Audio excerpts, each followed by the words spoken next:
Ես ողջունում եմ մեր բոլոր ռադիոլսողներին եւ ռադիոդիտողներին, դուք միացել եք Գործարար ալիքին, մեր եթերում սկսում ենք Մայրաքաղաքի զարկերակը, տաղավարում աշխատում է Ալբերտ Ավետիսյանը, իսկ իմ այսօրվա հյուրն է հասարակական գործիչ Արտուր Չախոյանը, ողջույն։ Շնորհակալ եմ, որ հրավերն ընդունեցիք, վերջին մի քանի օրերի հետ կատարված դեպքերից խոսենք, ձեր տանիքի բազմաբնականան շենք է ոնց հասկացա այդ տանիքի փոփոխման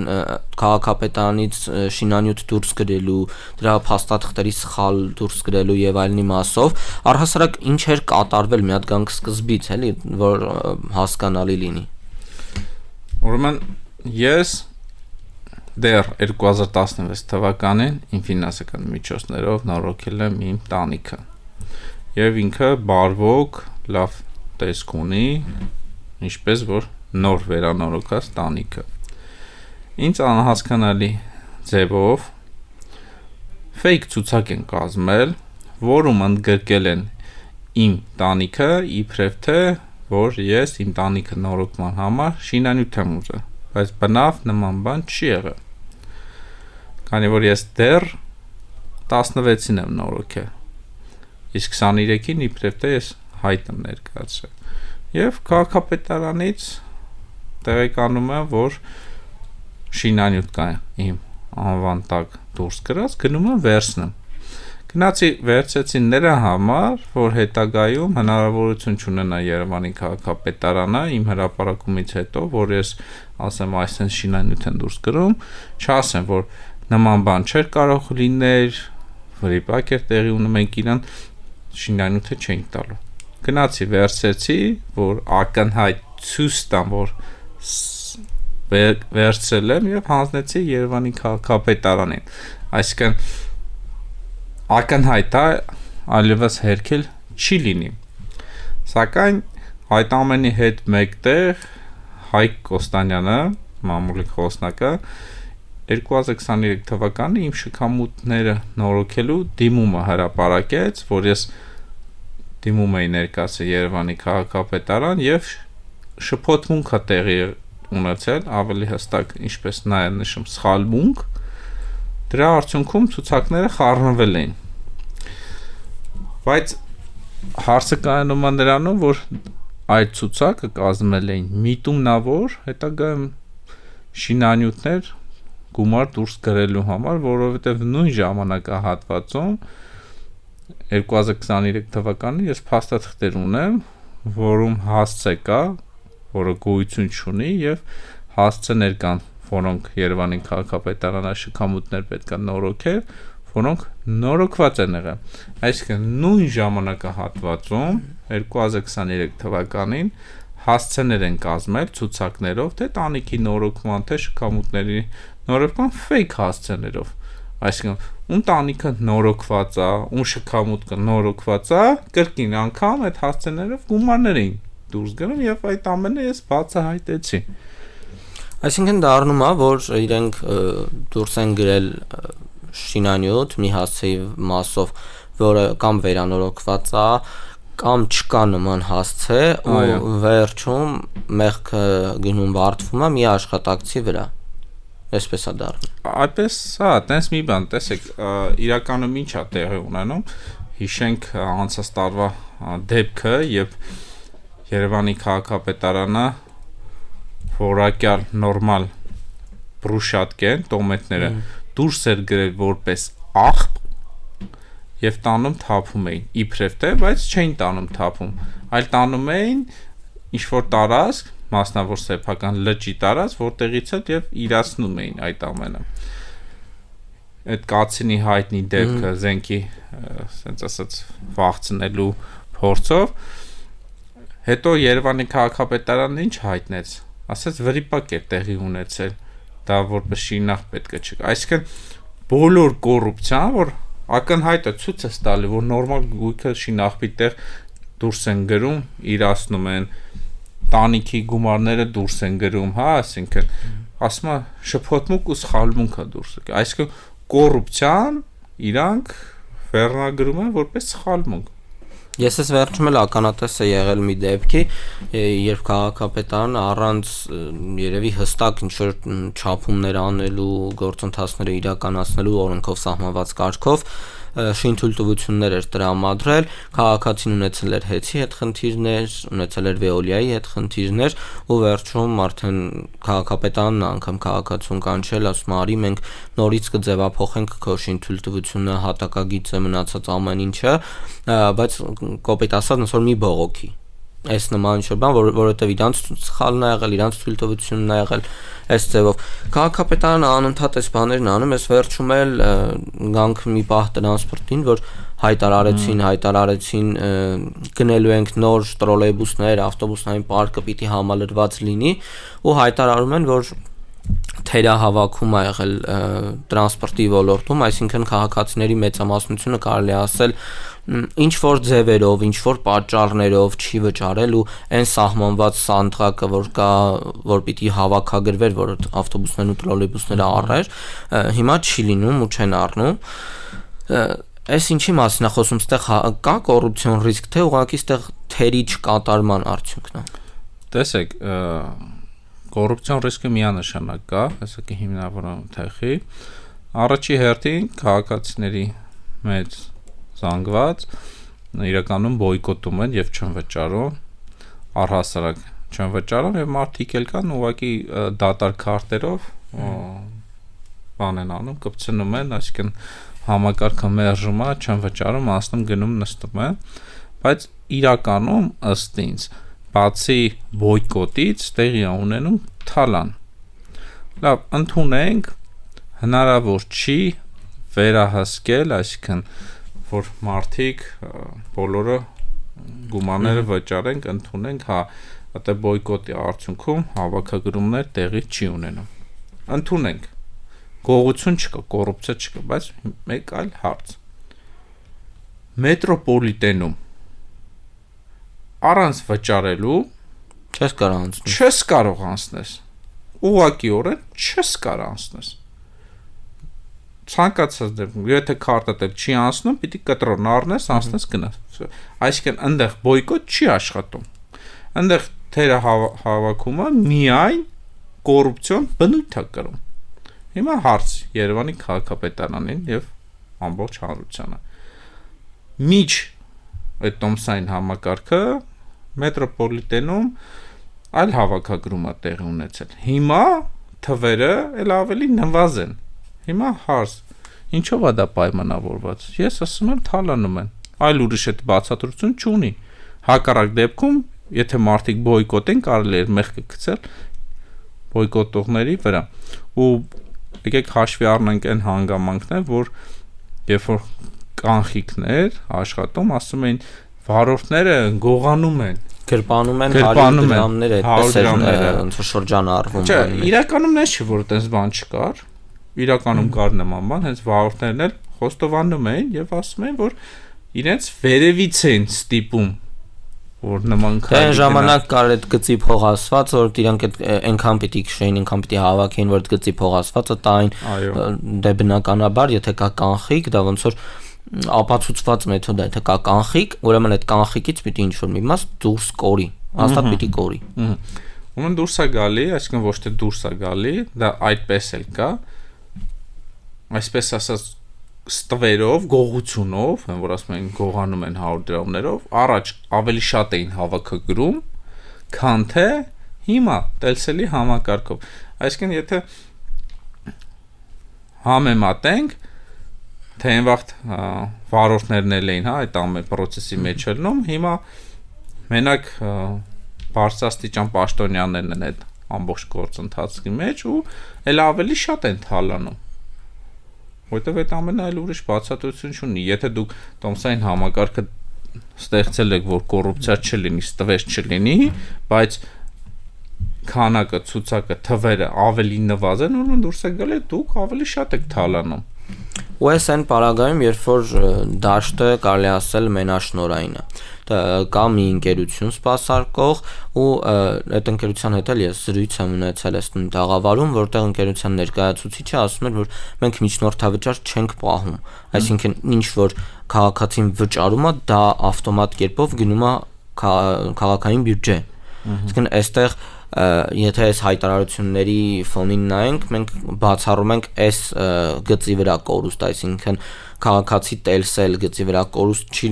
լինելու է Տելսել Երևանի քաղաքապետարան, եթե քաղաքացին 150 կամ փաթեթով վճարում է, այս դեպքում 150-ը ոնց կա տենց Տելսելը փոխանցում է իրենց ասելով։ Այսինքն իրանց միջով ինչ որ միտեղ հայտարարում է։ Ու մեկ էլ կարևոր է նշենք, որ առաջ, երբ որ իրանք ասում էին ստվեր կար գողան եւ գումար առաջվանից էլ ավելի շատ էր հավաքագրվում, քան թե հիմա, առաջ մասնավոր գծեր էլ կային։ Բերեք դա էլ հաշվենք, որը այդ հաշվարկների մեջ չէր ընդգրկվում։ Այսինքն մասնավոր գծերը դուրս եկան, դարան Երևան քաղաքին, այսինքն թիվը էլ ավելի բարձր պետք է լինեին, բայց բարձր լինելու տեղ ոչ թե նույնիսկ չհավասարվեցին, այլ ավելի նվազեցին։ Այսինքն դա ակնհայտ է արդեն խոսում է միայն կոռուպցիայի մասին։ Հակառակ դեպքում, ասենք, գոնե այդ մասնավոր գծերը, որոնք փոխարինվել են, գոնե պետք է լրացնեն խոսքի օրինակ ինչ որ քանակության բոյկոտողների քանակի կորուստը, բայց տենում ենք էլ ավելի շատ է պակասը։ Մեր մոտ կարելի է այս տենդենսը հակառակ ուժով բանանել, որակավորել, եթե այդպեսին ասենք, ինչ որ մի բան, որ պիտի ավելի լավը գնա ու ավելի դրական, ավելի հակառակն է լինում, ու նույն դեպքը թաղապետարանում տեղի ունեցածն էր, երբ որ ակնհայտ ուղիղ եթերում ծեծին մասնակցեցին ձեր հետ միասին թաղապետը, անգամ ավականու անդամներ, նկարներում ու կադրերում, վիդեոներում անգամ շատ հստակ երևում է, բայց իրավապահ համակարգը ավելի արագ ցես ձերբակալեց ու տարավ, քան թաղապետին, ավականու անդամին եւ մնացած մասնակիցներին։ Մենք բազմաթիվ օրինակներ ենք տեսնում մեր շրջապատում, որ նմանատիպ դեպքեր տեղի են ունենում ու հակառակ process-ն անդադ լինում, տուժողին ավելի արագ իրավապահ համակարգը կարելի ասել իզոլացնում տանում մի կողմ, քան այն մարդկանց, ովքեր այդ պահին կարող է մեղավորն էին կամ ինչ որ ձևով այստեղ կար արդյոք ինչ որ ձև հանրության արձագանքից վախ, որ այս մարդուն եկեք մեկուսացնենք, հանրությունը կարող է ինչ որ ձև արձագանքի սրան, իհարկե հանրությունը արձագանքեց, մենք տեսանք ինչ որ չափով։ Տեսեք, թաղապետի հեռացման պատճառը եղել է հանրության ճնշումը, այլ ուրիշ բացատրություն չունի։ Ազգային ժողովից ամեն հարթակներից հանրությունը ճնշեց, որի արդյունքում հենց Արամ Սարգսյանը դրա մասին խոստովանել է, ասել է, որ հանրային ճնշման արդյունքում թաղապետը հրաժարական է տվել, մենք նույնիսկ չենք պատկերացնում, որ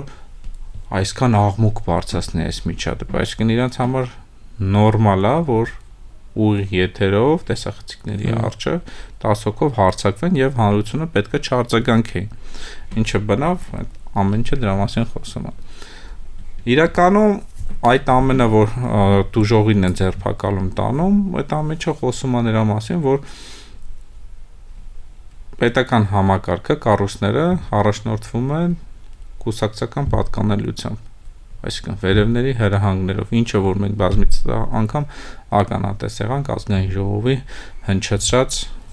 դառը իրականությանը, որ ինչպես են հրահանգներ իջնում, եւ տվյալ դեպքում էլ դա այդպես էլ եղել է, դա անհերքել է։ Բայց վերջերս մի հատ հիանալի վառ օրինակ տեղի ունեցավ Շենգավիթ վարչական շրջանի թաղապետի դեպքը, որը նույնատիպ միջադեպ էր եւ անհնար է ուղղակի սա մեկը մյուսի հետ չհամադրել։ Ինչ է իրականում տեղի ունեցել։ Թաղապետը ԿՊԱ-կանի է ինչ որ ծեծել Տիգրան Մակարյանին, որի համար իրան աշխատանքից հեռացեցին եւ 2 ամսով կալանավորեցին։ Այսինքն ակնհայտ է, որ ԿՊԱ-կան լինելու մեջ եւ հասարակ քաղաքացու տարբերությունը շատ մեծ է։ Այսինքն եթե ԿՊ-ական ես ծեծում, համակարգը գործում, եթե քաղաքացիա ոչինչ, այսինքն չեն գործում, քաղաքացուն են ձերբակալում։ Բացի այդ, տեսեք համակարգը ոնց չի աշխատում։ Միջև այդ Ռազմիկ Մկրտչյանը հայտնի է, օրինակ, ասենց ասած, խուլիգանական կեցվածքով։ Այսինքն, էլի միջադեպեր տեղի ունեցել, կռիվ տեղի ունեցել իր միջնորդությամբ, որոնք հարուցվել են քրեական գործ, այդ թվում, որ ինքը հենց իր աշխատակիցին էր ծեծել, քրեական գործը հարուցեցին եւ ինքը մնաց անպատիժ։ Եվ այդ ամենը շարունակական բնույթ կրեց, այսինքն ակնհայտ կրկին անգամ ցույց է տալի այն, որ ԿՊ-ական լինելով հանդերձ, պաշտոնյա, դու որ մարդ ես ծեծում, դու անպատիժ ես մնում։ Միայն պատիժը կրում ես քաղաքական որոշման արդյունքում, այսինքն եթե ներսի, իրաց ներս որոշում է, որ պիտի մարդ պատիժ կրի, եթե չէ, չի կրում։ Ակնհայտ է, այս օրինակները անհերքելի են ու հենց ապացուցում են կուսակցական պատկանելիություն, այլ ոչ թե օրենքով առաջնորդվող իրավապահ համակարգի մասին։ Այդ անպատժելիությունը ինչ որ դրսևորումներ մենք անընդհատ տեսնում ենք այն մասով, որ նաև իրավապահ համակարգում կան նմանատիպ մարդիկ, վերջին մի քանի օրերին լրագրողի նկատմամբ իրականացված վատ դրսևորումը, որը հա ինչ որ չափով կրեց իր պատասխանը, աշխատանքից հեռացվեց, բայց դեռ սպասում ենք այն պատասխանին, թե ինչ իրավական գնահատական կտրվի սրան, առհասարակ պատասխանատվության կենթարկվի թե ոչ, որովհետև առաջին դեպքը չի ոստիկանի մասնակցությամբ նույն ոստիկանի նմանատիպ։ Մենք եթե հետ գանք ու անդրադառնանք գնումներին, որովհետև գնումները այս վերջին շրջանում ազգային ժողովը քննարկում էր բյուջեի կատարողականը 2024-ի, Երևանի քաղաքապետը անընդհատ մի քանի անգամ իր խոսքում նշեց, որ այո, Երևանին շատ քիչ բյուջե է տրված ու եթե համեմատենք մյուս համայնքների հետ, հա, համայնքներին ընդհանրապես կարելի ասել չենք տվել, Երևանին էլ շատ քիչ։ Արդյոք Երևանի բյուջեն այդքան քիչ է, այս մեծ միջոցառումների, գնումների հսկա ծավալների մեջ Երևանի համար, որ Երևանի քաղաքապետը ազգային ժողովում, ֆինանսատնտեսական հանձնաժողովում ասում էր, որ քիչ է։ Չէ, իրականում ըստ իմ պատկերացման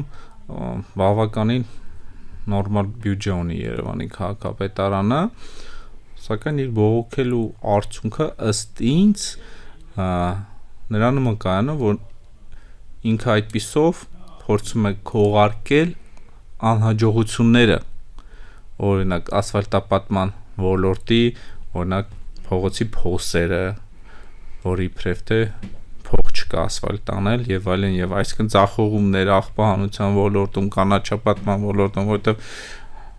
բոլոր հարցին եթե մենք մոտիկանանք, կարելի է գցել ֆինանսավորման այսինքն դառնում է այնպես, տվեք մեզ շատ փող, մենք մեր չարածը փակենք։ Հա,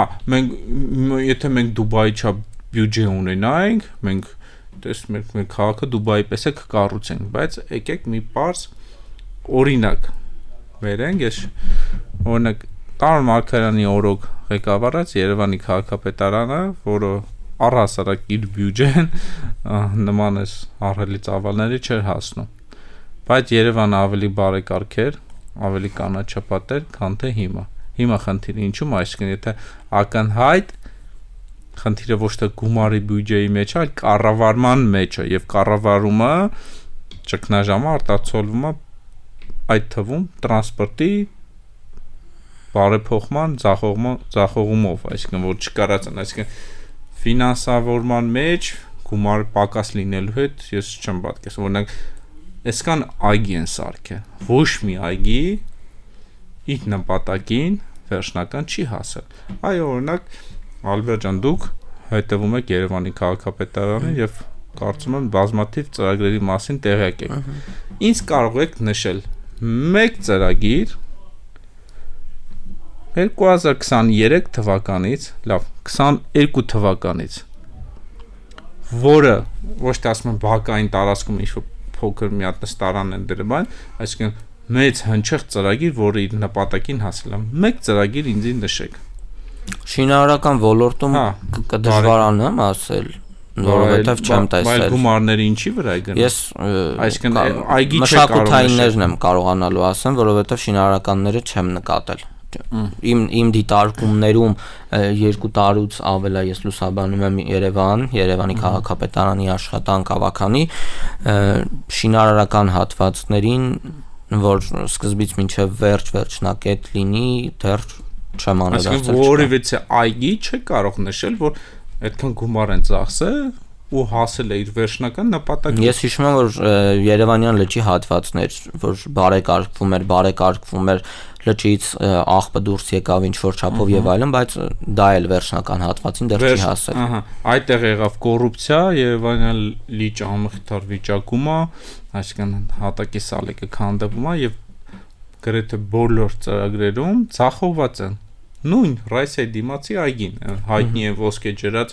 ծառեր 220,000 դրաման տույաներ, որոնց իրանց շուկայական արժեք 20,000 է։ Ես վերջերս հրապարակեցի, որ հատակի բնական քարը, սալիկը, այսինքն ոչ թե բետոն, ոչ չասեն աղից է քայքայվում, բետոնն են, ինչ որ ցեմենտն են քիչ խառնել եւ այլն, քանդվում է, փշրվում, այսինքն անորակ էժան շինանյութեր են օգտագործել, գումարները դուրս են գրել եւ իրականում պատկեր ունենում են շատ դժբախտ պատկեր, այսինքն ճակերտավոր ասած կամ իհարկե ճակերտավոր չէ, հենց ուղիղ լինում թքած կպցրած, իհարկե կներեք այս արտահայտությանը։ Այստեղ այդ տենդերների խնդիրն էլ կա երևի, տենդերները ոնց են վերահսկվում առհասարակ, ընկերություն օրինակ երկու ընկերություն դիցուկ մասնակցում են ինչ որ մի տենդերի Երևանի քաղաքապետարանի կողմից հայտարարված։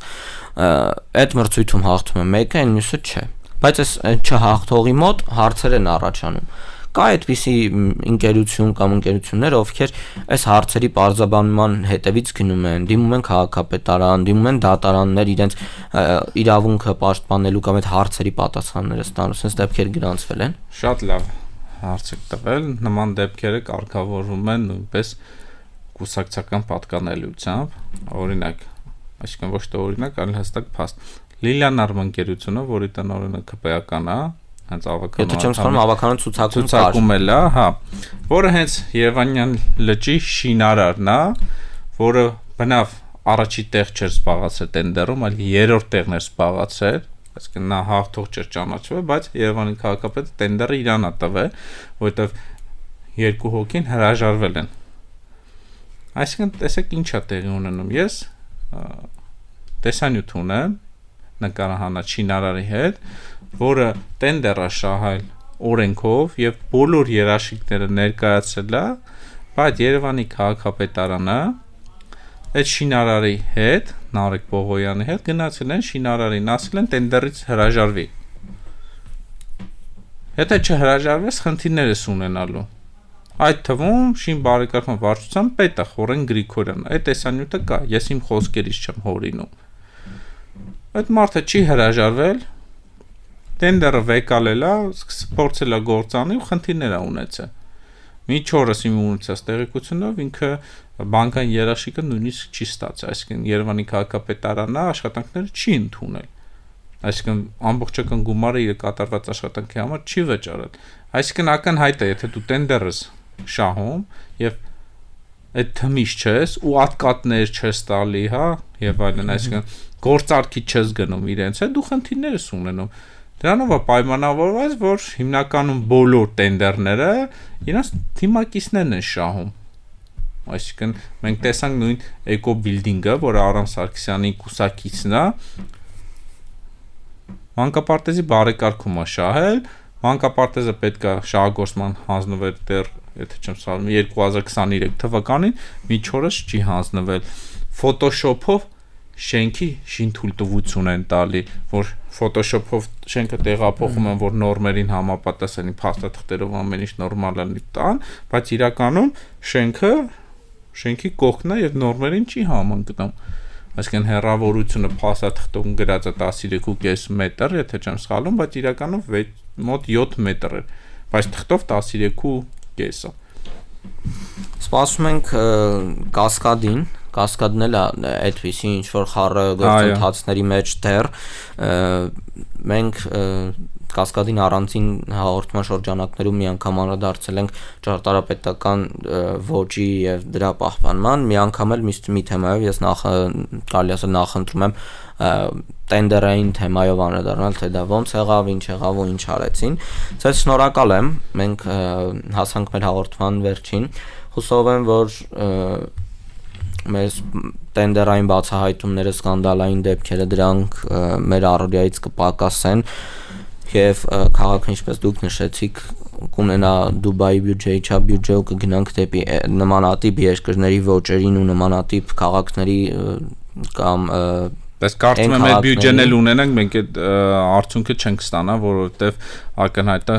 Դուբայում կոռուպցիայի համար մարդիկ պատիժ են կրում, իսկ Երևանում տեսնում ենք, որ Երևանի քաղաքապետարան պաշտոնյաներին ձերբակալում են ու բաց են թողում, այսինքն ոչ ոք պատասխանատվության չի կրում։ Այսինքն բյուջեն էլ ինչ լինի, ոչ մի լուծում չկա, այսինքն լուծումը բաժելիության մեջ է։ Կոռուպցիան միշտ է լինելու է, այդ թվում Դուբայում էլ։ Շնորհակալ եմ շատ։